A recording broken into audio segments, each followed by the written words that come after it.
Welcome to Mike Calamus's podcast, uncensored version of the Voice of America for Estonians, directly from Washington, D.C. Siit Ameerika maalt Washingtonist. Jätkame siis aastalõpu saatega. Aastalõpu saade on siis Ameerika Hääle saade. See ei ole see, mida CIA teeb, vaid see on siis niisugune sõltumatu ja mis räägib Eesti tegelikest probleemidest ja üldse probleemidest üle maailma. Ja täna on saates meil Kaur Lass, tervitus. Tere. Ja Lembit Silla, tervitus. Nii et meil on üle maakera inimesed kokku aetud, et rääkida siis törts juttu, aastalõpu juttu. Aga ma arvan kõige esimesena üldse nüüd, mis selle aastal toimunud on see niinimetatud AI revolutsioon. Ja kui palju see AI on nüüd elu meil paremaks teinud, kuidas siis näeme, kuidas Iraanis on siis robotid, mis tantsivad. Ja pärast tuli välja, et need olid inimesed, aga see ei ole tähtis enam. Aga nii me oleme jõudnud ikka palju kõrgemale sellest. Et Lembit, alustame sinust, räägi enda muljeid AI-st. Kusjuures täna ma just jäingi nagu kuskilt, mul jäi mingi lugu jäi silma ja ma seda natukene pealkirja pealt nagu lugesin, et AI on meeletu oht inimesele, nagu räige oht inimkonnale. Ja siis ma jäin nagu süvenema selle, mõtlesin, nagu, mis mõttes ta nagu on oht inimkonnale. Aga ma saan nagu, ja ma täitsa mõistan ka, mille pärast see on nagu oht inimkonnale ja just nimelt, kui sa jälgid, kelle suust see tuleb, et see on oht inimkonnale, siis ma täitsa mõistan. Need on need inimesed, kellelt on kadunud absoluutselt igasugune moraalne kompass, kelle moraalne kompass on täiesti segi.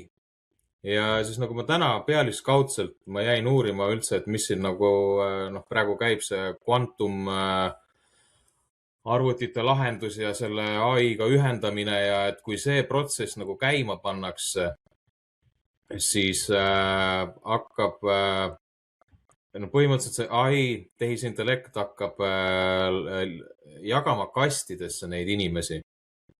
Sest need inimesed, mul oli eile üks selline kõige parem, üks selline vestlus, mis vestluse käigus selgus, et ei olegi mingi vestlus, vaid see on õpitud abituse väljendamine, et pealiskaudselt kuidagi rääkisime sellest Ukrainast, Ukraina teemast, Zelenskist ja kõigest sellest rahapesust, sellest legaalsest massimõrvast ja et kui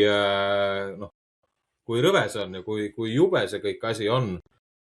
Ja siis mulle öeldi nagu selle peale seda, et aga mõtle nüüd, Lembit, kui sina oleksid tema Zelenski asemel, kas sa ei teeks siis nii või? Sinu ümber inimestel on ju kõik hästi ja kõigil on raha ja kõik on nagu õnnelikud. Ei, nagu, come on. Sa saad nagu ise ka aru, mida sa praegu räägid. Ja siis ma üritasin talle nagu selgitada, et näed, just täpselt selle pärast see ühiskond ongi praegu sellises kohas, kus me oleme. Just sellise mõttekäigu pärast. Inimestel puudub absoluutne igasugune moraal. Kõik on ainult enda perseest väljas ja siis me elame ja siis me kasvatame ja kui hakkabki nüüd näiteks, mis nüüd praegu käibki selle kvantumarvuti välja ehitamine, Soomes on siin samamoodi ehitatakse seda, see on päris massiivne ehitus, mis seda tehakse. Et see, kes selle esimesena tööle käima saab, et siis see on nagu strateegiliselt ees kõigist. Ja kui see pannakse nagu tööle, siis hakatakse sind põhimõtteliselt, kuidas ma nüüd ütlen, sind hakatakse põhimõtteliselt karistama eelduse põhjal, sest kvantumarvuti suudab arvutada sinu triljon käiku ette. Et sa saad juba, siin on ka igasugused selliseid filme, ma ei tea nüüd neid nimesid, mul ei tule need praegu meelde, aga kus on ka inimesi nagu karistati selle eest, et nad eeldasid juba tema käitumismustri järgi, et mida ta teha võib. Ja kui see asi nüüd nagu tööle panna, siis see on päris jube, kui niimoodi nüüd mõelda ja sinna sisse süübida, on see päris ikkagi jõhker teema. Ja tavainimese jaoks on see lihtsalt mind blowing. Aga ma jäin seda uurima ja ma saangi aru, et miks see AI tehisintellekt on inimeste jaoks ohtlik, on see just nende suu läbi ohtlik, kes täpselt praegu ongi anastavad, orjastavad, tambivad seda maksuküüru inimestele selga, kes üritavad siis teha mingit koloniaalriike, vahet ei ole, kas see on Eesti või Venemaa või kus. Et see on nagu minu arusaam sellest ja kui see nüüd ükskord lähebki läbi, et siin veel üritatakse nagu inimestele teha nagu selgeks seda, et hakkame sildistama ja mõjutama ja et sa oled nagu jobu, et sa kasutad AI-d ja AI võrdub ajuinvaliidsus, oli vist äkki Moonika Helmel mingi selline asi, et vaata, kui juba nende inimeste suust tuleb sihukest juttu, siis just peakski hakkama tavainimene seda rohkem kasutama. Ja väga paljud inimesed, kes on seda hakanud kasutama, tavalised inimesed, nad on võtnud selle ette lihtsalt, et autoremont.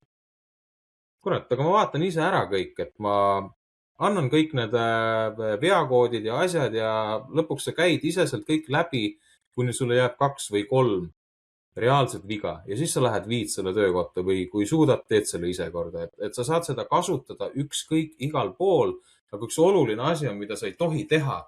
Sa ei tohi kasutada seda nagu kalkulaatorit. Küsimus, vastus, küsimus, vastus. Sa pead seda, kuidas nagu seda piltlikult selgitada, et sa saad seda kasutada nii, nagu sa ei saa tarka inimest kasutada, et väga paljud tänapäeval kasutavad enda tarkusi ära teiste arvelt ise nagu siis kasu teenida ja rikastuda.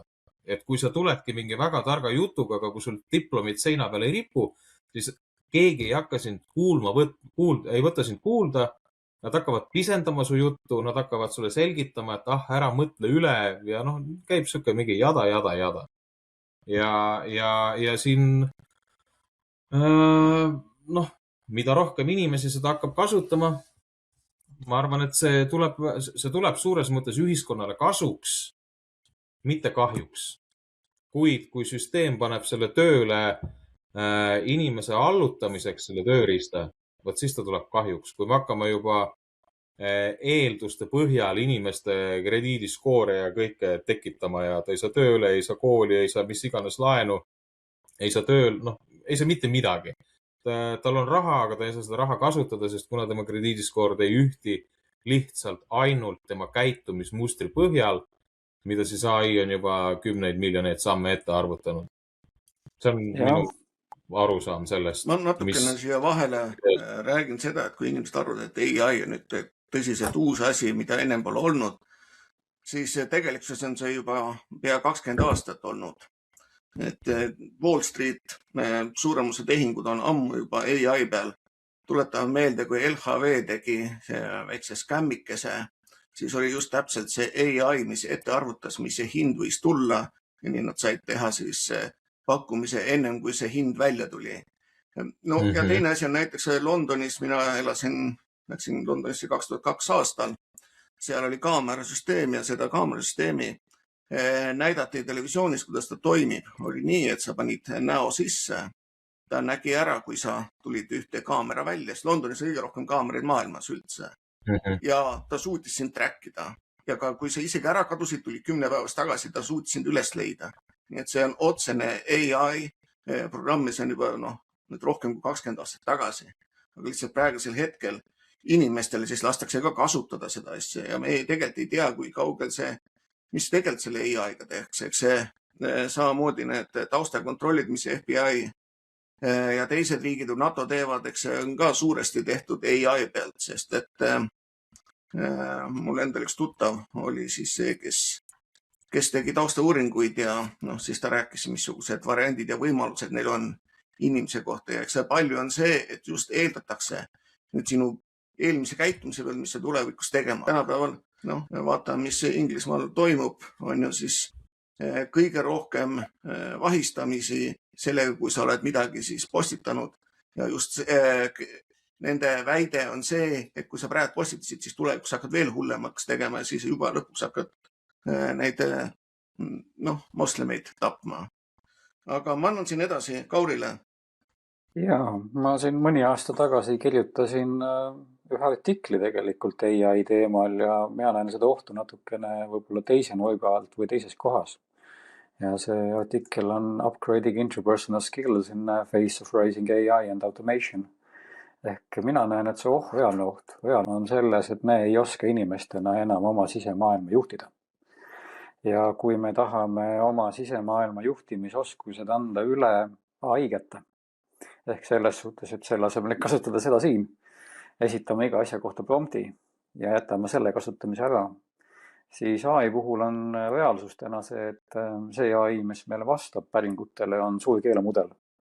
Ja ta on võimeline siis tohutult paljudes uutes versioonides erinevaid sõnu ja lausejuppe väga tugeva grammatilise ja lauseehitusliku loogika alusel, andmebaasi alusel kokku panema. Ja selles osas ta suudab nii-öelda tohutus koguses olevast kombineerida uut, näiliselt uut, ütleksin ma siinkohal, sellest just täna õhuga näilisel. Ja näilisel sellepärast, et me ei ole lihtsalt sellist kombinatsiooni enne lugenud, nagu ta kokku paneb. Aga seesama AI on võimeline kokku panema uuringu nimesid, mida tegelikult reaalselt ei eksisteeri. Ta on võimeline valetama ja vassima. Ja vot siin on vaja arusaamist. Ja arusaamine on tänases AI-süsteemis 0. Ehk sellest, et ta ei ole teadlik, tal ei ole võimet eristada olulist ebaolulisest, ta lihtsalt keelemudeli alusel kasutab kõige tõenäolisemat teed. Ja paraku selle AI miinuspool, kui tahta riskist rääkida, on see, et see, kes teda ehitab, sisestab ju info, mille baasil ta koolitatakse. Ja kui sisestada info, et inimene on maa peal kõige ohtlikum olend, ja kui see panna kokku näiteks ühe relvasüsteemiga, siis on ju väga lihtne, et rahu tagamiseks on vaja inimene hävitada. Lihtsalt kui selline väga marginaalne nõue või näide tuua ja tegelikult siin katsetati ühes teadusartiklis erinevaid AI mudelit ja ma mäletan, et seal oli mingi vist 5 erinevat süsteemi ja 14 lõpetaski valemi sellega, et inimene tuleks maa pealt ära hävitada. Ja kuhu ma selle jutuga tahaks välja jõuda, on tegelikult hästi lihtne koht. Et meil on tekkinud Eestis poliitikas arusaam, et me saame eetika asendada seadustega. Ehk me nagu aina muudame seaduseid selle asemel, et lahendada ära konkreetne probleem, mis vajaks lahendamist inimlikul tasandil. Meil on tekkinud AI poolel nagu selline arusaamine, et see süsteem on targem kui meie ja eetika tuleb talle õpetada. Ja kui see inimene, kes teda õpetab, ei ole ise eetiline olemuslikult, siis ma olen selle koha peal Lembituga nõus. Et see inimene, kes tahab teda panna oma kasuks tööle ebaeetiliselt, koolitades süsteemi, saab selle AI koolitada ebaeetiliseks. Ja lahendus, mida mina näen, on see, et inimese teadlikkuse taset, inimese tunnetusvõimet, inimese kehas kohaloluvõimet on vaja väga radikaalselt suurendada. Sest me oleme selle poole peal nagu väga nõrgaks jäänud. Ehk me peame ise suutma eristada, mis on tõde ja mis ei ole. Ja ma toon selle koha peal, et miks AI ei ole teadlik ühe hästi lihtsa näite, et ma 2018 korraldasin ühe teadliku ettevõtluse konverentsi, kus laval olid siis matemaatika ja programmeerija. Ja küsimus oli see, et kas AI saab olla teadlik või tehisintellekt saab olla teadlik. Ja siis küsimus on ju definitsioonis, et mis on teadlikkus. Ja kui teadlikkus defineerida nüüd sellena, et ta on kõik ja mitte miski, ta on korraga 1, 0 ja see, mis on 1 ja 0 vahel, siis selle peale ütlesid nii matemaatika programmeerija, et nemad seda programmeerida, seda teadlikkust ei oska. Ja seal ongi probleem, ehk nagu siis programmeerida saab 1 ja 0, ehk siis nagu olemasolevaid andmeid ja lasta neid 1-sid ja 0-sid lõputult kombineerida. Ja kui inimene tõsta valemist välja, kes on eetiline ja isiklik vastutus tõsta valemist välja, siis on meil päris suur probleem. Ja võib-olla ma siin enne kui sõnajärje tagasi teiega, et annan ütleks selle teema, mida Lembituga oli jutuks, et võiksime siin täna käsitleda, mis on vastutus.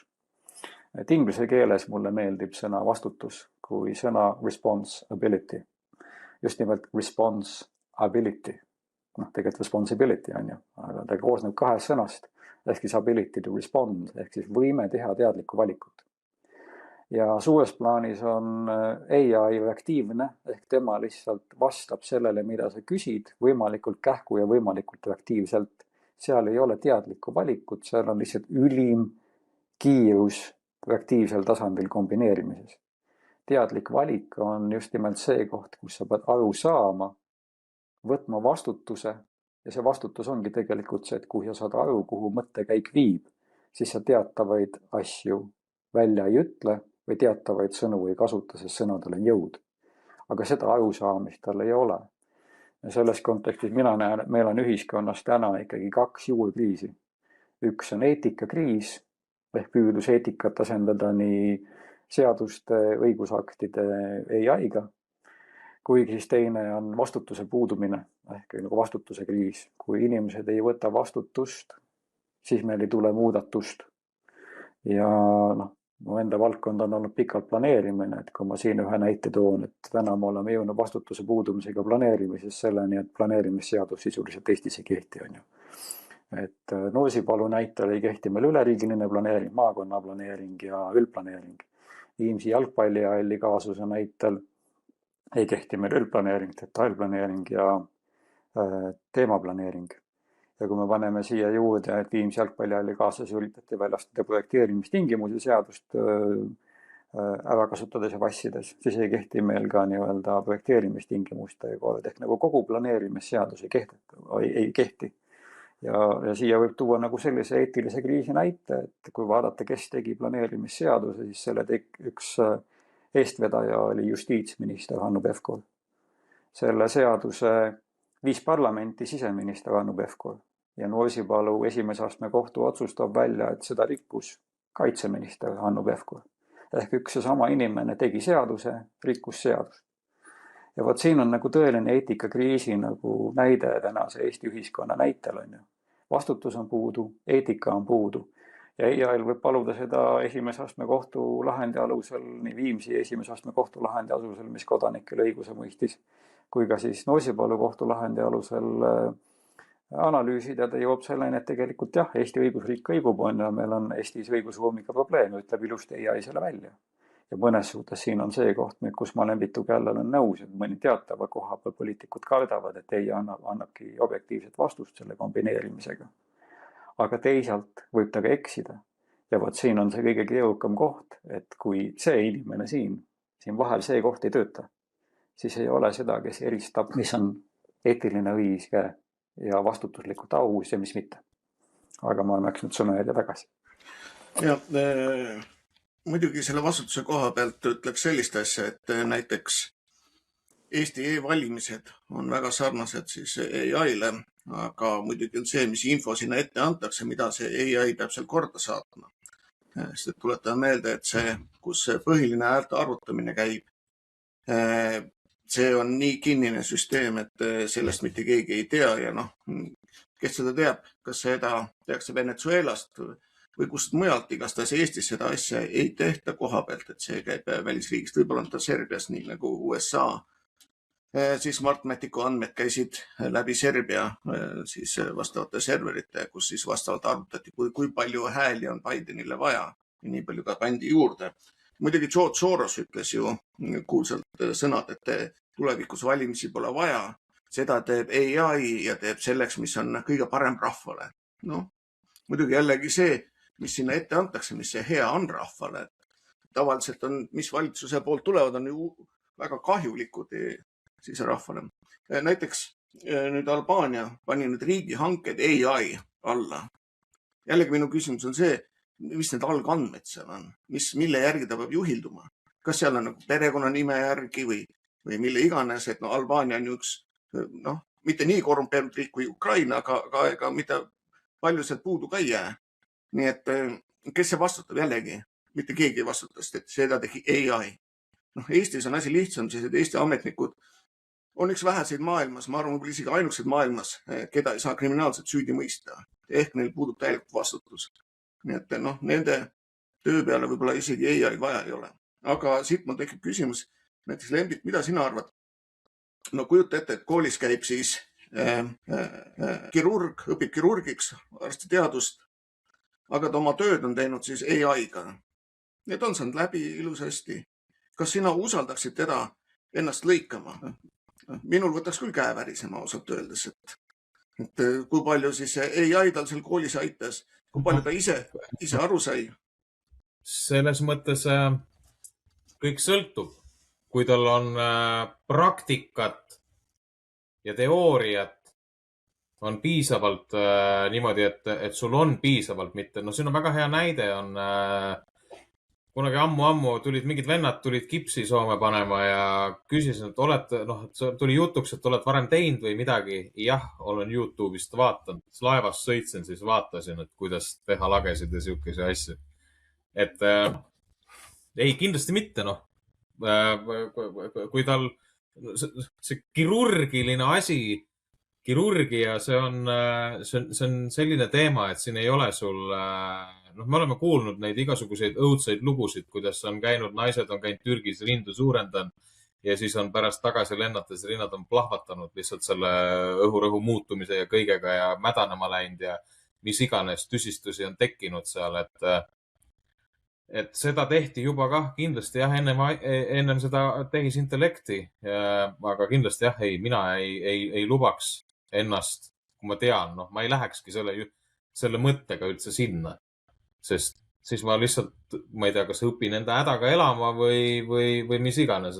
Jällegi, sul peab siin olema ikkagi kõik paigas, et kui see mind ei häiri, see viga, mis mul on, kui mul üks kõrv ongi suurem, siis las ta olla, Kui see mind ei häiri, siis las ta nagu olla.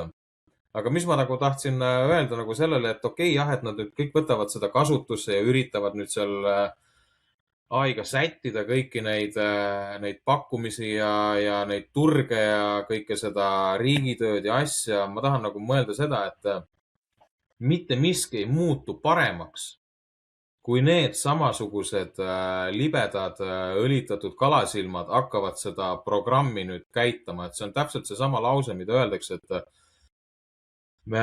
mitte midagi ei muutu, kui samad mehed tulevad, lasevad selle eelmise maja kokku, panevad selle põlema ja siis ütleb, et kuule, teeme nüüd teistmoodi, aga teeme nüüd paremini. Mitte midagi ei muutu, sa võid ükskõik mida siia teha. Mitte miskit ei muutu ja praegu üritataksegi seda AI-d panna nagu inimese allutamiseks nagu tööle, mitte et see annaks nagu inimkonnale nagu mingi arengu. Okei, jah, sa siin saad enda mõtteid ja selliseid eneseväljendust natukene rohkem, aga see ei ole siiski see, et kui samad mehed teevad ja kui nad ükskord lõpuks vabatahtlikult vastutust võtma ei hakka, siis ei muutugi mitte midagi. Lihtsalt tuleb see digitaalne orjus, peenem vangla, mugavam ja võetaksegi üleüldse igasugunegi kui selline mõtlemisvõime alge üldse ära inimestelt, et nagu praegugi, mida ma alati olen nagu öelnud, mida mulle öeldakse, et Lemps, mida sa vingud ja mida sa karjud, ei, ma ei vingu, ma ei karju, ma näen, et mis nagu toimub, et kui ma jäängi nagu mõtlema, et mul on katust pea kohal, mul on toit ees, see on täielik orjameelne mõtlemine. Et seda katust ja katust pea kohal ja toitu ees hoida, selleks ma pean tõmbama ennast ribadeks, ma ei saa kasvatada lapsi nii, nagu peab kasvatama. Igasugused peresuhted lagunevad absoluutselt. Ja kes saab sellest ainult kasu? Saab ainult kasu see kubjas, kes hommikul annab piitsa ja kellele ma ehitan põhimõtteliselt maja ja ostan uue auto. Et mitte midagi ei muutu, kui samad inimesed hakkavad ühiskonda uuesti muutma uute tehnoloogiate, uute mingite väljavaadetega. Ei, et ma ei näe nagu, siin peab olema nagu selline kardinaalne muutus, aga see kardinaalne muutus, ma loodan, et see ei lõpe verevalamisega, sest ükski selline revolutsiooniline muutus, ma ei tea, kuidas see lõpeb või kuidas see hakkab, aga need muutused on juhtumas, et seda saame näha, mida see tulevik meile toob ja tulevik on nüüd läinud üsna kiirelt käima. Veel kiiremini kui need viimased 100 aastat nüüd hakkab siin juhtuma. Aga siin natukene võikan vahele jällegi, midagi üks asi on see AI energiavajadus. Kui siin USA's neid ehitatakse, neid datatsentraid, siis on suur probleem on see, et seda energiat ei ole hetkel. Et seda siis käigus hoida ja seda laiendada, nii et siin on üks suur nagu Achillese kannas. Aga ma tahtsin jah, selle vastutuse koha pealt, mida Kaur enne mainis, hakkasime mõtlema seda, et nad ütlevad, et esimesena võtab AI töö ära siis nii raamatupidajatelt kui ka siis juristidelt. Aga jällegi, kes see vastutab? Et näiteks siin USA's proovitakse koolides AI õpetajaid, kus on sul lihtsalt tahvli peal jooksevad asjad pildina ja kaamerad siis filmivad lapsi, et mida nemad siis teevad sellel ajal, aga õpetajad kui sellist ei ole. Jällegi see, kes see garanteerib, et need lapsed üldse midagi õpivad või midagi targemaks saavad.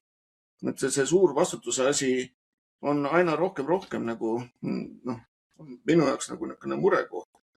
Et meie töid keegi ära ei võta, ma pean kihla, mitte üks robot ei suuda korralikult kööki koristada, mitte keegi, ükski robot ei suuda mehhiklaste kombel ehitada, kus ühtegi numbrit sul ees ei ole, vaid pead nii nagu nad teevad igastahes. Mina ei ole ka aru saanud, kuidas nad ehitavad, aga majad nad üles ehitavad, aga tormiga nad lendavad kahjuks minema, aga see on juba väiksem mure.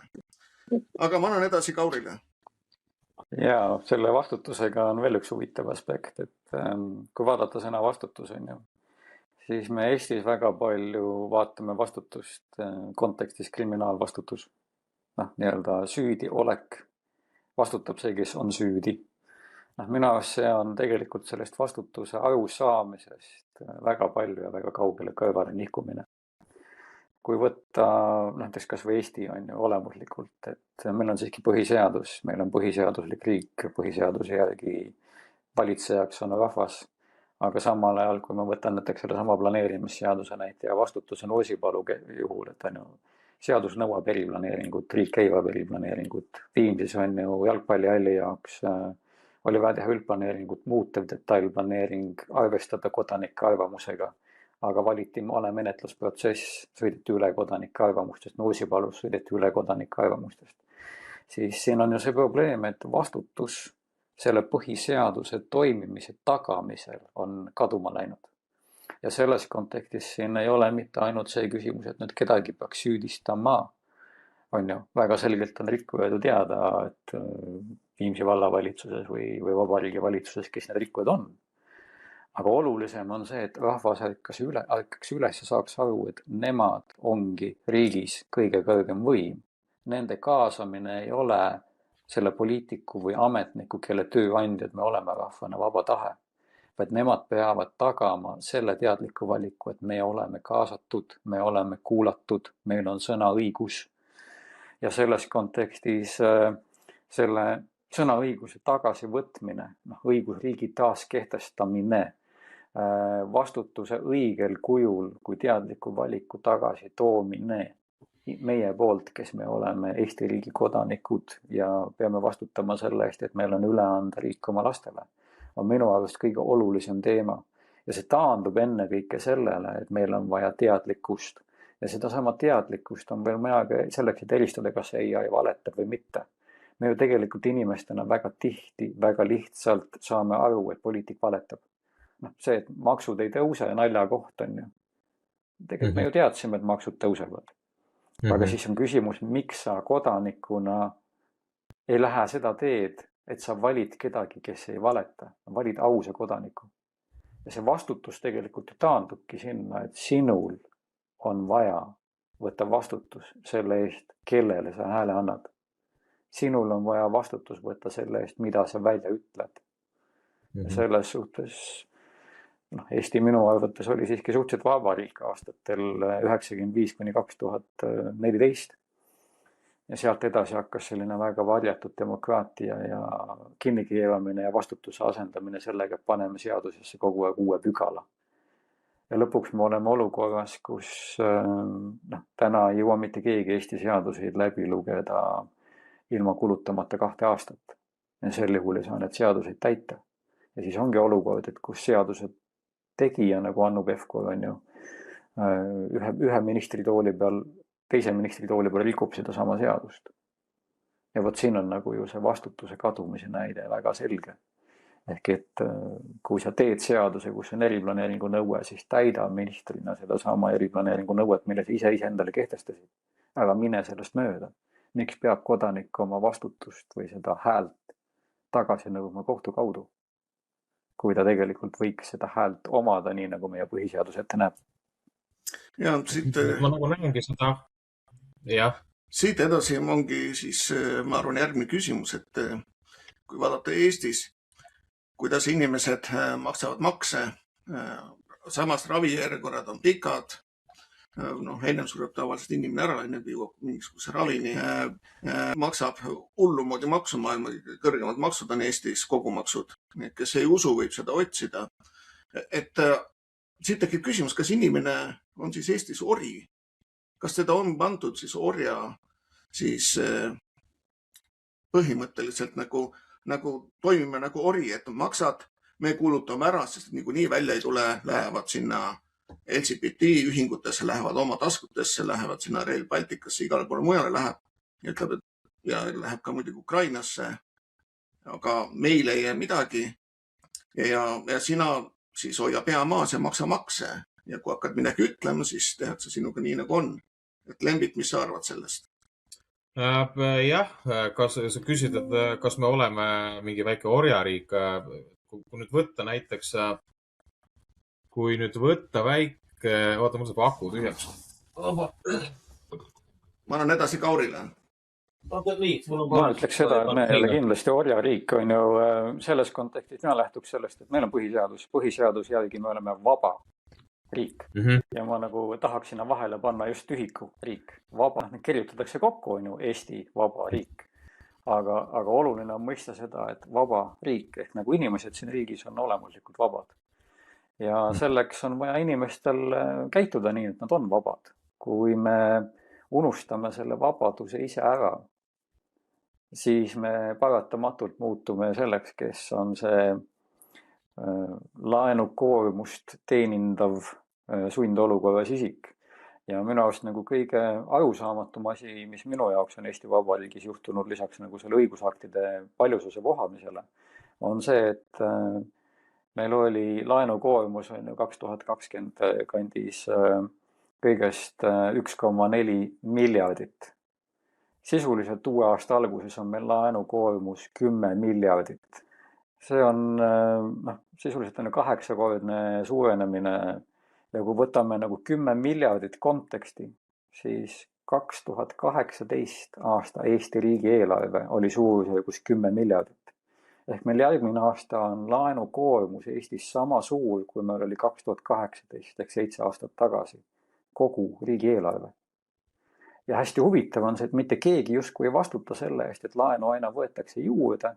Ja samal ajal, kui meil on Eestis olnud 3 aastat majandussurutist, nüüd on selline 4. aasta natuke vaieldav, et võib-olla tuleb selline 0 aasta või ülikerge plussiga äkki, aga suures plaanis arvestades inflatsiooni pigem ikkagi majandussurutus lihtsalt jätkub natuke leebemal kujul, siis me ei ole alandada suutnud ametnike palku, poliitikute palku, me ei ole suutnud oluliselt vähendada riigipalgaliste armeed ja me ei ole suutnud vähendada õigusakte. Ja kui tahta lahendust vaadata, siis ma olen Äripäevas korra kirjutanud, et lahendus on tegelikult väga lihtne, et meil tuleks aastaks 2030 50% õigusakte kõigepealt ära koristada.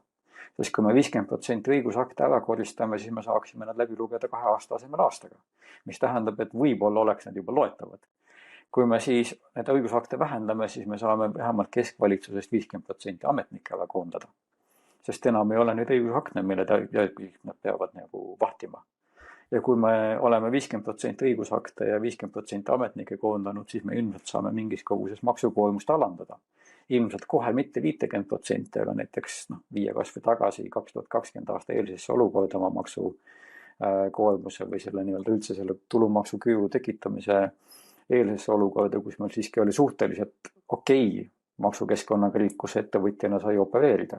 Siis maksta oma laenu tagasi ja peale seda võiksime ilmselt või seda maksukoormust veel alandada, aga fakt on see, et täna meil on järsku, meil on pandud poliitikute poolt olukorda, kus me peame järsku teenindama 10 miljardit laenu, mis on lihtsalt ära elatud.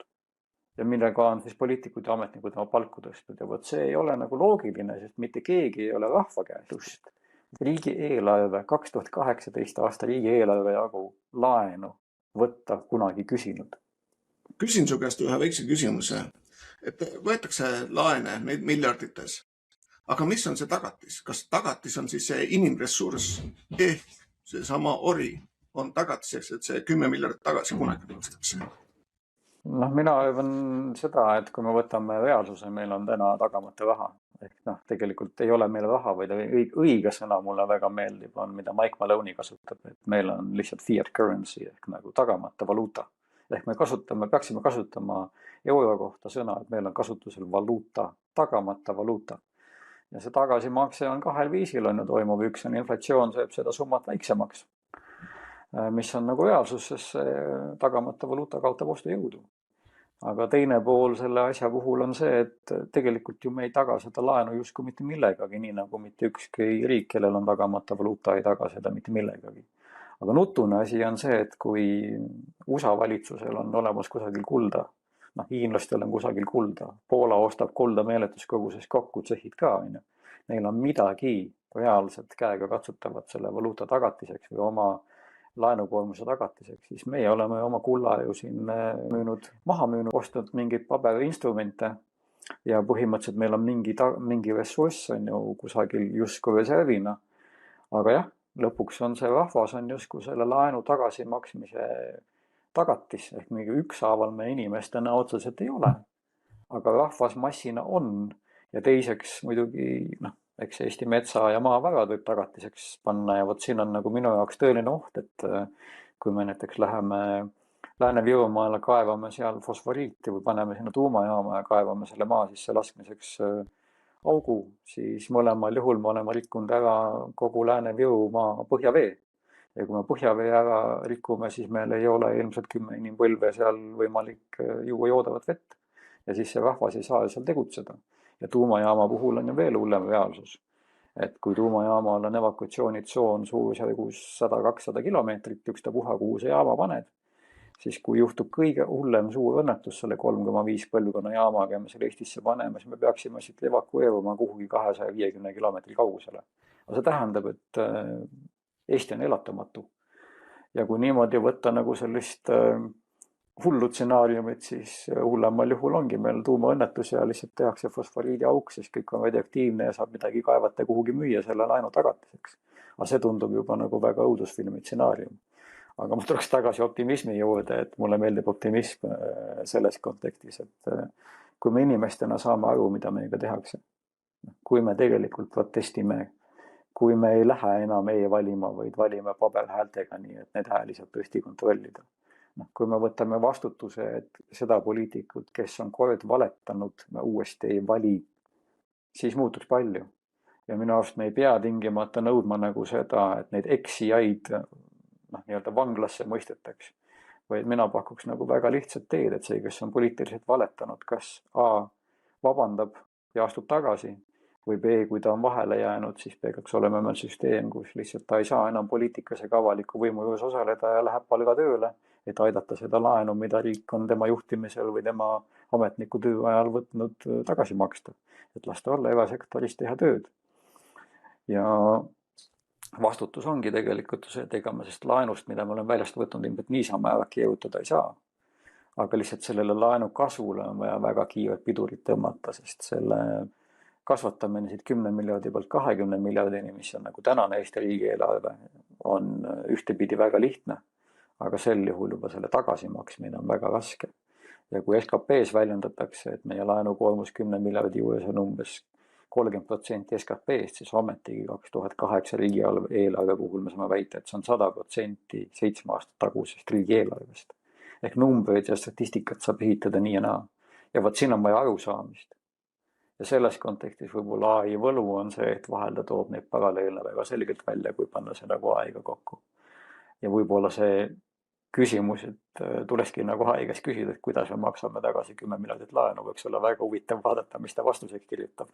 Ma pole sellist prompti proovinud, aga kuulaja võib ju pulli pärast teha selle eksperimendi ja vaadata, kuidas siis 10 miljardit Eesti laenu Estelkil tagasi maksta on. Aga mida ma võib-olla veel rõhutaksin see, et väga lihtne on mitte aru saada miljardist kui suurusjärgust ka. Et tegelikult me ei kujuta tavainimesena ette, et mitu autot või mitu maja või mitu asja see on. Ja seal on nagu see keerukuks, miks need ilmselt on väga lihtne need miljardid kogu aeg juurde võtta või nagu siin Mikael tahtis ühel hetkel lihtsalt valitsusväliselt võtta 2,3 miljardit tuulikut arendamiseks laenu olukorras, kus Reformierakond sisuliselt 15 aastat on tuuleenergeetika arendamist Eestis takistanud süstemaatiliselt. Siis see ei ole loogiline toppida tuulikuid igale poole taha aedadesse samal ajal, kui ta ei luba neid tuulikud arendada sinna, kus kehtib üleriigiline planeering Eesti 2030+ need ette näeb. Nii et kõik on nagu üsna suhteline, aga see suhteline eeldabki vastutust, eetikat, arusaamisvõimet ja ka selle mõistmist, et mida me kodanikena saame teha. Ja minu arust nagu enne kõike hakata sealt, et sa pead ise võtma vastutuse, et sa enam ei vali valetajat, sa enam ei talu valet. Sa julged õigluse eest sirgeselgelt seista, vajadusel minnes kas või kohtusse, nagu ma selle Viimsi jalgpallialliga ise olen teinud. Ja mida ma nagu ka väga selgelt mõistan, on see, et sellele ju järgnes tühistamine, et Viimsi Reformierakond, Viimsi Teataja lasid ikka nagu totaalse vale propaganda käima. Ja vale peidetakse uue valega. Aga meie asi kodanikena on see valede katmine uue valega ja algvale paljastada. Vajaduse kohtu kaudu, vajaduse kasutades seda, et meil on põhiseaduslik riik. Nii me saame nii-öelda õigele teele. Jah, tänud, et kommenteerin see juurde, et kui palju miljard. Kujutame ette, kui Eestis ma usun, et kellegi rikkuri ikkagi on niisugune miljon eurone maja, siis neid oleks 1000 tükki. Ehk oleks üks korralik linn nendest majadest, et siis kujutame ette, kui suur summa see on. Et tavainimesel ongi niimoodi, et teatud piirist edasi ta ei suuda ette kujutada üldse numbreid ja summasid. Et miljardiks, aga ma annan edasi Lembitule. Et ma jäingi siin praegu mõtlema selle peale ja sellest kogu aeg räägitakse sellest tuulikute asjadest, seda juba räägitakse viimased veerand sajandit, juba räägitakse sellest, aga tulemus on ikkagi null. Seda kisa on rohkem seda kisa on täpselt sama palju nagu seda raha, mida on sinna alla matetud just nimelt, mille see raha, need summad, mida saaks kasutada absoluutselt kõigeks muuks kui lihtsalt, ma ei tea, kas või rahastada seda legaalset massimõrva või mis iganes sellised debiilsed asjad, kuhu praegu raha matetakse. Ja kõigil on täiesti savi, midagi ei juhtu, midagi ei muutu. Ma enda raamatus ka kirjutan sellest roheenergiast kui sellisest, et see roheenergia, see on lihtsalt, see nimi kõlab vahvalt, see tundub selline õige asi, mida teha, aga kogu maailm naerab meie üle, sest me oleme võib-olla äkki mingi 7% äkki kogu sellest maailmast, kes üldse mingit süsiniku jalajälge või midagi taolist toodab. Ja miks inimestel on nagu selles mõttes nii ükskõik, et nad ikkagi lähevad ja valivad need samad vargad, valetajad ja nii edasi. Et miks nad seda teevad, sellel on üks hästi lihtne seletus. Mulle meeldib alati minna sinna selle tuumani välja, et kus see nagu käib, kus see nagu asi alguse saab. See asi saabki alguse, et just nendest inimestest, kes käivad mööda seda suhkrurada, kellel puudub see moraalne kompass enda sees, kes on ainult enda persest väljas, need, kes toodavad tahtlikult neid nii-öelda välja mõeldud, vastakast välja imetud uudiseid, kaasa arvatud, kes meil need siin peaplatvormid on, Delfid ja mis iganes siin on, kes toodavad täiesti sellist mõttetut müra, mis ei anna inimestele mitte midagi. Ja siis on mingi inimgrupid, inimkond, kes võtab selle sama mõttetu müra, teeb selle vahvaks, viskab sinna mõne naljalause ka sisse, näe, vaata kui loll. Ei, sa ei kritiseeri seda. Sa teed lihtsalt ära selle tasuta töö levitamise, propaganda, selle narratiivi levitamise. See, kes selle uudise tootis, tema saab sellest palka. Sina arvad, et sa kritiseerid, aga ei, sa tegelikult tekitad inimeste alateadvuses apaatsust ja üldse sellist ükskõiksust ja täiesti sellist tüdimust. Ja kui sa terve selle valimiste eelse aja räägid, et Reformierakond on halb ja halb ja halb, sa teed tema logost igasuguseid mingeid imelikke pilte, aga see värv, orav ja kõik on ikkagi inimesel silme ees ja kui inimene lähebki lõpuks valima, noh, siis on ju teada, miks ta seda valib, sest terve selle aja on kogu aeg, ta enam ei ole vahet, kas sa räägid halba või head, aga me peame nagu saama aru, et me ei tohi levitada ühtegi asja, mida me ei suudaks ise ühe lausega kokku võtta või mida me ei suudaks oma sõnadega selgitada. Me ei tohiks seda teha, aga kahjuks on neid inimesi nii palju ja siis inimesed üritavadki nagu, et noh, jätta siis nagu nii-öelda targa mulje, et vaat, kus ma nüüd ütlesin, et nüüd ma olen nagu tähtis, aga ei, sa rikud inimeste alateadvust sellega. Ja siis me jõuamegi täpselt sinna nii, kus inimene lihtsalt lähebki, teeb enda selle valimise ära, vahet ei ole, et näe, Jürgen Ligi, see tundub vahva vend, valime tema.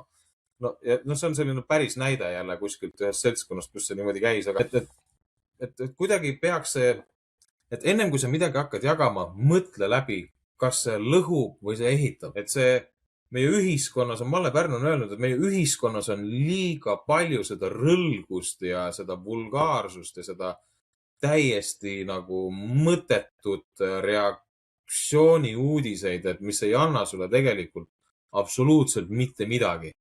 Ja just need kõige mõttetumad reaktsiooni uudised, mida meile siin toodetakse, no see Veidemanni lugu, see oli lihtsalt mida? Te räägite sellest nii palju, te räägite sellest söögi alla, söögi peale, igat öösel päeval, vahet ei ole, seda tuleb igalt poolt, kui ühed lõpetavad, alustab teine. Ja mis on ja kõige olulisemad uudised, hasartmängumaksude alandamised, igasugused kohtureformid, kohtunike ühtne otsus Liisa Pakosta eelnõule, et ühendada kõik algastme kohtud, keskastmed, et teeme neist ühtse kolhoosi. Keegi ei räägi sellest. Mitte keegi. Ja siis nüüd me nagu jõuamegi siia, et kõik rääkisid sellest nii-öelda sellest ERR-i loost. Nüüd on võetud need olulised asjad, kus oleks pidanud vastu seisma, nagu tõsiselt võtma. Kõige parem näide on selle hasartmängumaksu alandusega see, et kui inimesed tegid petitsiooni, 100 000 inimest sai kokku, Jürgen Ligi ütles konkreetselt, minge perse, te olete paksud, te peate metsa jooksma minema. Mitte midagi me ei alanda. Ja nüüd, nüüd oleme siin, et kus me võtame selle alanduse, see on topeltmoraal või kuidas seda veel viisakamalt võiks öelda. Ja kui me nüüd võtame selle olukorra kokku, siis need inimesed võiks nagu tõesti mõelda ennem, et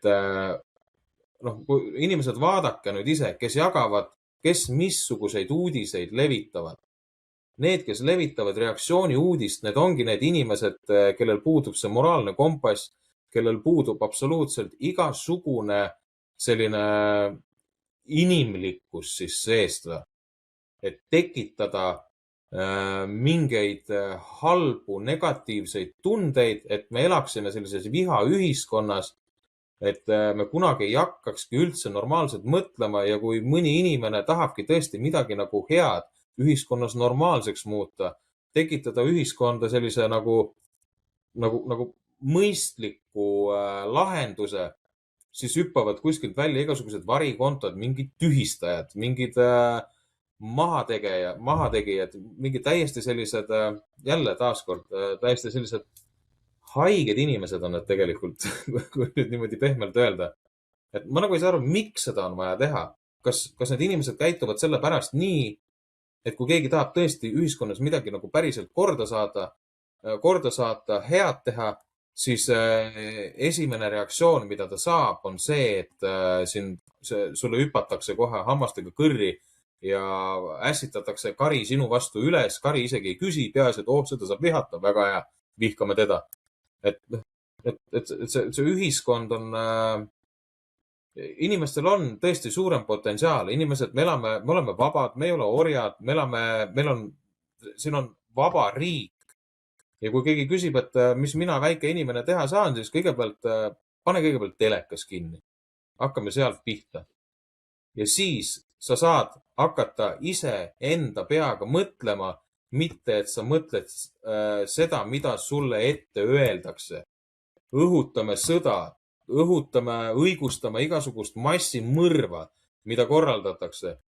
Ma pärast otsin selle üles, mul tuli ka kuskilt mingi pilt tuli, mida ma lugesin, et miks me elame selles sõjahüsteerias, kui kogu maailm hakkab sellest juba ära väsima. Isegi Soomes, saad aru, meie ministreid avalikult mõnitatakse üle maailma, kes nagu näevad seda, et see enam ei vii edasi, et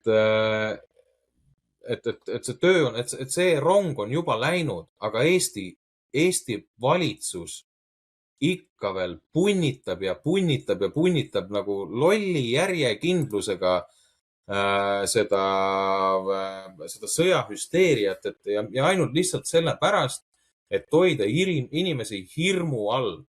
Ja ma leidsin ka selle artikli üles, mis mul siin oli mingi paberijupp jäänud.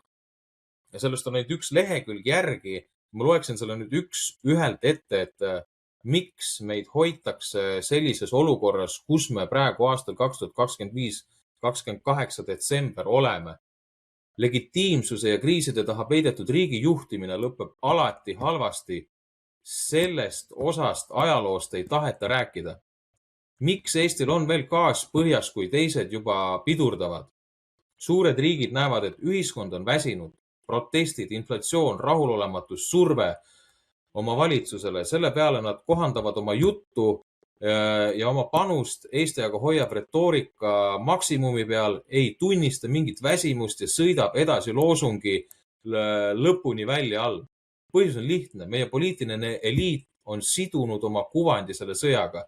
Kui see sõda vajub tahaplaanile, paljastub kohe, kui nõrk on meie majandus, kui katki on meie sotsiaalne süsteem ja kui vähe on meil päriselt iseseisvat poliitikat.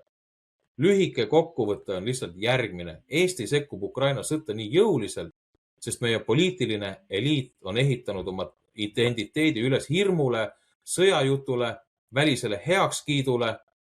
Otsuseid teeb väike ring, arve maksab rahvas. Sõda on muutunud mugavaks vabanduseks, millega peita sisemist läbikukkumist ja suruda kinni iga küsimus, mis kõlab.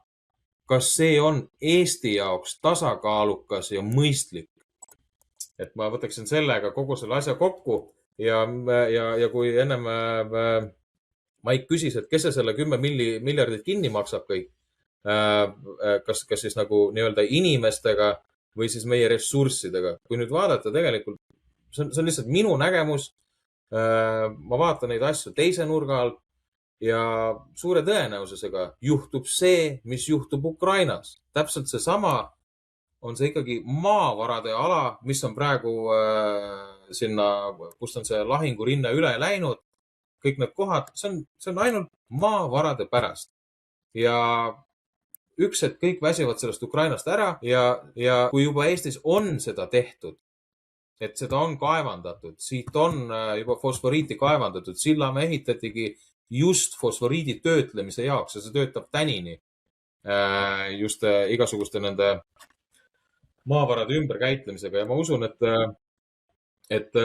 kui mul see väike poiss siin toas ringi jookseb, ma ütlen, et ära muretse, et ega sina ei maksa midagi, et meil on ju maavarad, millega meie võlad kinni makstakse, et jah, et ma ei ole kindel, aga see tõenäosus on täpselt selline, et kui vaadata nagu jah, tõesti seda pilti, et miks me kõike seda teeme, kõik see Rail Baltic ja kõik see, et kõik need trassid, kus need trassid jooksevad, mille üle, mille pealt, keegi ei ehita mingit rongijaama, et inimene saaks sõita kuskilt Tallinnast Pärnusse. Seda ei tehta sellepärast, inimene on lihtsalt boonus seal peal. Et see on nagu minu nägemus, et jah, et meil võib siin hakata juhtuma päris palju ja ainukene lahendus ongi nüüd see, et tehagi rahvale selgeks ja ka kogu maailmale, mis suuresti ka juba liigub sinna suunda, et Eestis on mandaadita valitsus. Rahva käest ei ole seda mandaati saanud. Nii, ma natukene siin põikan vahele, et sa ütlesid, et Eesti eestlased ei ole ori, et meil on vabadus, meil on põhiseadus.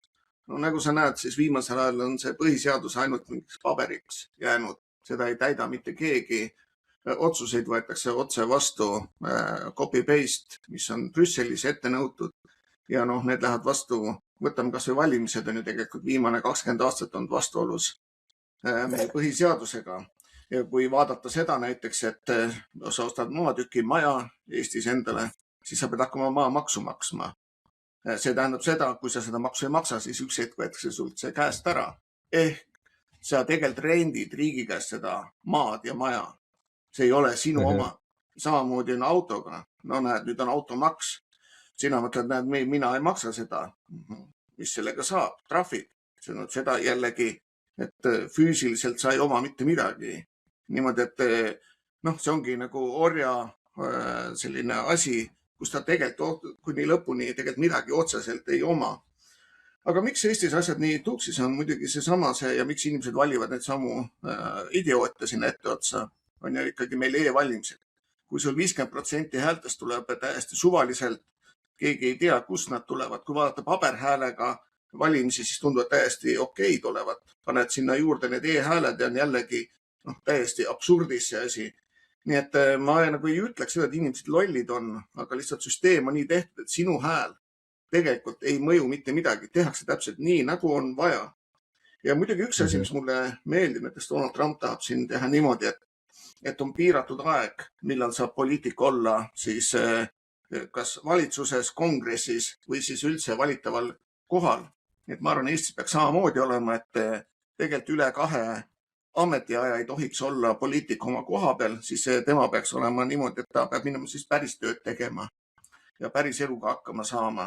Nii et ja jällegi välisrahastus on ju, mis kui vaadata konservatiive, kui vähe raha on, ütleme, väikstel parteidel, kui vähe raha on üldse konservatiividel ja vaadata, kui palju raha on siis liberaalidel, noh, see raha tuleb kõik väljaspool. On ju teada, et USAID andis palju raha Eestisse, Soros andis palju raha Eestisse reklaamiks. USA saatkond andis raha siin 10 miljoneid homopropagandaks, mis läks põhimõtteliselt ka valimistele. Nii et neid välismõjureid on nii palju olnud ja need, kes ütlevad, et mingi kasu ei ole sellest, kui me teavitame praegast siis USA saatkonda, USA siis administratsiooni selles, et Eestis on ikkagi välismõjud ehk Smartmatic ja kõik need Sorosed on üle võtnud tegelikkuses Eesti valimised. Ehk, nagu sa ennem ütlesid, see kõik on mitte legitiimne, kogu see asi. Hüsteeria. Jah, kui vaadata Eesti uudiseid, siis peale hüsteeria seal muud ei olegi. Me ammu pole enam sellised, mis on niisugused sisulised artiklid, kus on ajakirjanik võtnud kõvasti aega, uurinud seal pettuseid, uurinud erinevaid asju, aga ainult on mingisugused mõttetud hüsteeriat. Võtan minu jaoks see Veidemanni ERR-i asi täiesti mõttetu, sest et ERR on, nii palju kui mina viimased aastad näinud ERR-i asju, see on täielik pedepropaganda, või kuidas seda ilusasti öelda, homopropaganda. Ja need, kui ma käisin Eestis üks aasta, ma mäletan, tuli ERR-ist uudis, et ja see päriselt ERR-is ütlesid, et Putinil on 4 vähki, kohe sureb ära. Siiamaani ta rõõmsalt krapsab ringi. Kui tal ongi 4 vähki, siis ta väga kõbus selle koha peale. See on täielik jamps ja praegu hakata Veidemanni pärast seal tegema, siis see on jällegi torm veeklaasis, mis on inimestele ette söödetud, et nad ei näeks, mis tegelikkuses toimub. Ja on ju vaja seda välisvaenlast. Aga ma annan edasi Kaurile. Ja ma tahaks öelda seda, et minu arust on väga okei, et on sõnavabadus ja peakski olema sõnavabadus ja selles kontekstis, kui keegi arvab, et Putinil on vähk, las ta kirjutab sellest. Ega me ei tea, kas tal on või ei ole ka, et sõltumatult kontrollida ei saa. Aga kui võtta nagu see, mis ei ole kindlasti Eestis elu hoidev, on see, et kui keegi algatab mingi diskussiooni, siis ta tembeldatakse putinistiks. Kindlasti ei ole elu hoidev see, et kui keegi julgeb korraliku artikli kirjutada või mingi teema tõstatada, et siis teda tühistatakse. Ja selles suhtes minu arust ei ole ka okei, et kui me ka mis tahes vähemust tühistame, et las see vähemus olla. Igalühel on õigus oma arvamusele, sealhulgas Veidemannil on ju, ja sellepärast, et kellelgi on oma arvamusi, tohiks teda mitte üheski ametikohast lahti kangutada. Kui kellelgi on mis tahes vaade, kuidas tema tahab elada, las ta elab, kuni ta ei ole teistele ohtlik ega ei röövi midagi riigi tagant ja on heatahtlik eluhoidev, elagu. Ja minu arust ma taandaks selle aspekti, mis on kõige olulisem ja mida me oleme Eestis unustanud, on hästi lihtne teema, eluhoidvus. Ehk meil peaksime tegelikult kõik oma valikud, oma sõnavõtud, oma ütlemised läbi laskma filtrist, kas see, mida ma teen, on eluhoidev. Kui me seda teeksime, siis me ilmselt teeks palju teadlikumaid valikuid. Põhimõtteliselt siis sa tahad ütelda seda, et need, kes üldse midagi valivad või otsustavad, neil peaksid lapsed olema. Sest et ilma lasteta ei ole sul seda nüüd vajadust ja nõuet jätkata sugu ja vaadata pikemalt ette, kui mitte homset päeva. Ei, ma ei taha seda tingimata öelda. See võib olla boonus sellest, et kindlasti lapse olemasolu võimaldab sul aru saada sellest, et kuivõrd oluline see eluhoidvus on oma enda perekonna sees. Aga eluhoidvust võib märgata ka laiemalt, on ju, mida me sööme, milliseid õigusakte me kehtestame, kas need tegelikult säilitavad elu või mitte. Seesama planeerimisseadus, kui me oleme ette näinud korra, et teatav eriplaneering on nõutud, kui me tahame kaitsepolügooni teha ja siis me rikume seda, ehitame seda looduskaitsealale vastuolus looduskaitseseaduse, kehtiva üleriigilise planeeringu, kehtiva maakonna planeeringu, kehtiva üldplaneeringuga valdade puhul. Siis ju see ei ole elu hoidev, see on otseses mõttes on elu hävitav tegevus. Ja see elu hävitavus on see, mida me ei tohiks üldse tolereerida. Ei isegi mitte selle ettekäändaga, et me teeme seda polügooni sellepärast, et Eestit kaitsta. Tegelikult me ju ei tee seda selleks, et Eestis kaitsta, meil on keskpolügoon olemas. Me ei ole isegi pidanud diskussiooni, kas me 2 keskpolügooni suudame üleval pidada. Ja keskpolügoon ju toimib ja ta pluss on see, et ta on piirist kaugel ja ei ole nii lihtsasti nähtav, mis seal toimub, eks. Et miks me üldse raiskame raigi raha sellele, et 2 keskpolügooni ehitada, eriti kui see teine vajatakse looduskaitseliste väärtuste peale, kogukondi hävitades, kultuuri Võrumaal hävitades, eluhoidvust hävitades. Ehk selles suhtes see eluhoidvus on ikkagi palju laiem mõiste kui perekond, see on ikkagi kogukondlik, see on loodusega suhte mõiste ja see eluhoidvus kaob ära sellest, et me oleme tegelikult loodustunnetuse või sellise loodusega kontakti kaotanud. Seal me muutume manipuleeritavaks. Mitte keegi, kellel on kusagil maakohas talu, ei lähe oma talu hoovi või oma talu metsa ja ei hakka lihtsalt laastama ja hävitama. Keegi tule selle peale. Aga see, kui sul see peremehelikkus või selline eluhoidvus on kadunud, siis linnamees väga tihti tegelikult teeb täiesti elu hävitavaid otsuseid ja kogu Nursipalu kaasus on tegelikult minu arust demokraatia piinlikkuse õppetund Eestis, eriti selles kontekstis, kui Hannu Pevkuri arusaam seaduse rikkumise korrastamisest on see, et me muudame seaduse ära. Ehk teeme seaduse, mis võimaldab mul seadust rikkuda.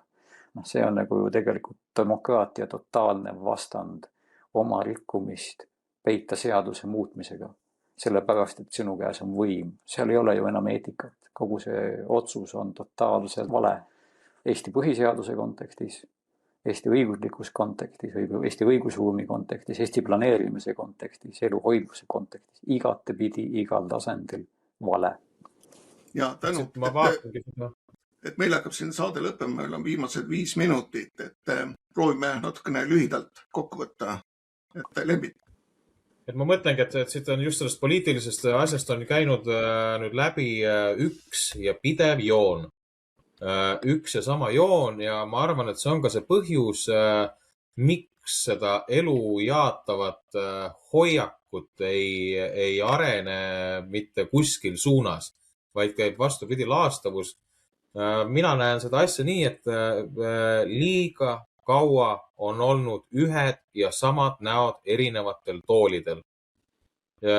Liiga kaua on nii-öelda rahvusluse ees seisvad inimesed rääkinud sellest, et kuidas me teeme ja kuidas peaks ja kuidas oleme. Viimased 14 aastat on teatud erakonnad lihtsalt tühja nühkinud, mitte mingit null tulemust ainult räägitakse asjast, mitte mingitest tegudest.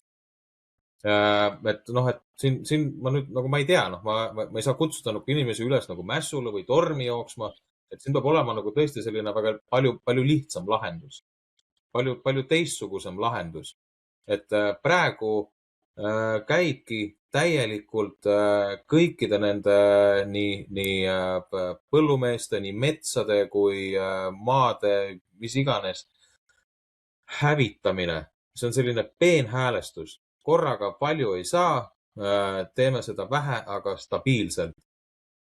Ja ma nagu mõtlengi, et nagu kuidas seda nüüd niimoodi kokku võtta.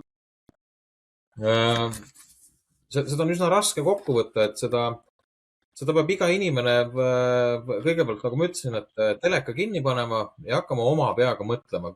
Pane telekas kinni, mine kõnni, ole paar tundi metsas lihtsalt metsas.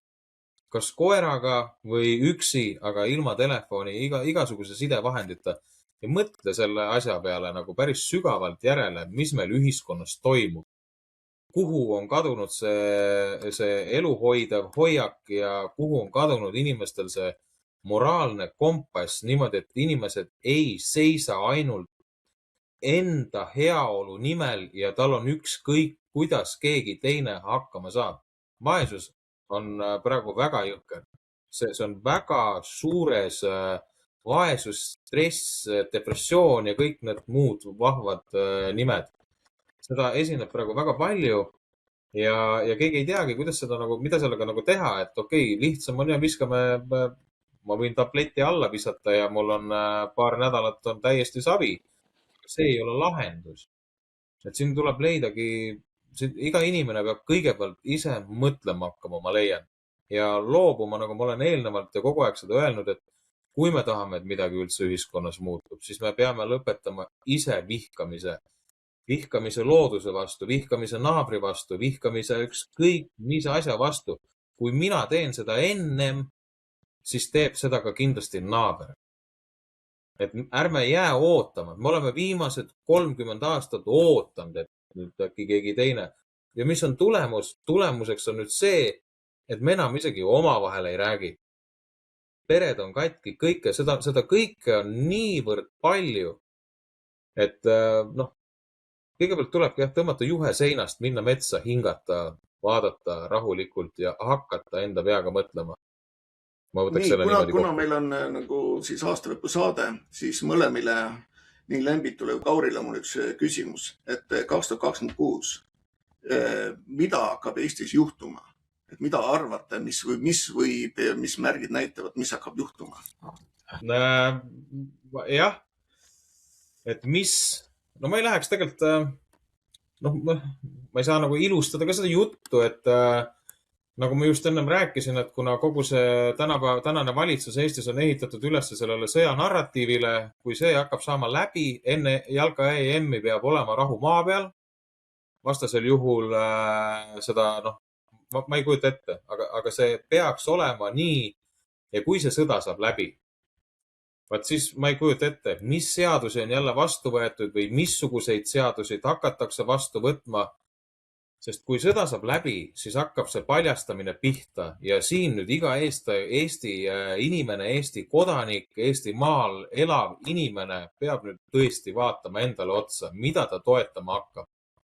Kas ta nüüd tõuseb üles või ta jääb selle mingi 5 aastat vana vale allkirja pärast ikkagi põdema ja jääb ikkagi seda süsteemi nii-öelda samamoodi toetamana nagu praegu, siis ei muutu mitte midagi, aga kui me võtame nüüd ennast kokku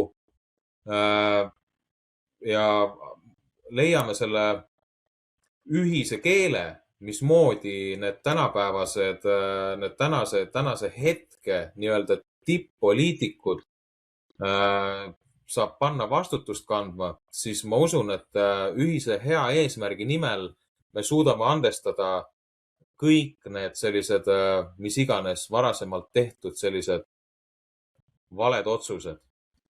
Jah, ma ütleks teisiti, et ma olen kirjutanud eelmine aasta 9.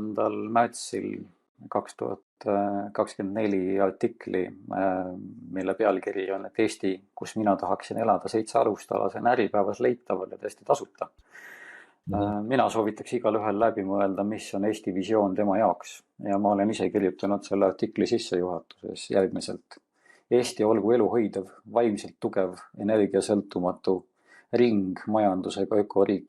Riik, kus läbivaitsev kodaniku ühiskond ja isiklik vastutus on loonud viljaka pinnase innovaatiliseks ettevõtluseks, mis võimaldab meile oma teenuseid tooteid eksportida.